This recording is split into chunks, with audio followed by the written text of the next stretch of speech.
السلام عليكم ورحمة الله وبركاته. ماتش زي الزفت من النادي الأهلي ملوش شكل خالص.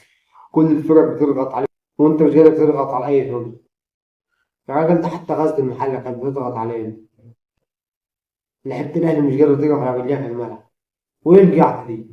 أنت كل ما تلهزم تقعد القعدة دي. لابد من قرارات صادمة في النادي الأهلي. لابد من قرارات صارمة في النادي الأهلي. أولا المدرب يمشي. ثانيا كل لاعب يتغرم على الأقل بمليون جنيه. ما تبقاش اللعيبة بتاخد أعلى عقود في مصر وعقود ما تحلمش بيها وده يقدموا الأداء ده. يا نهار أبيض. النادي الأهلي من 4 ماتشات يحقق 5 نقاط. ليه يعني؟ أسوأ بداية للنادي الأهلي تكاد تكون أسوأ بداية للنادي الأهلي في تاريخه. إيه القرف ده؟ وماتش زي الزفت من النادي الأهلي. كتر خير الجماهير اللي في الملعب من أول دقيقة.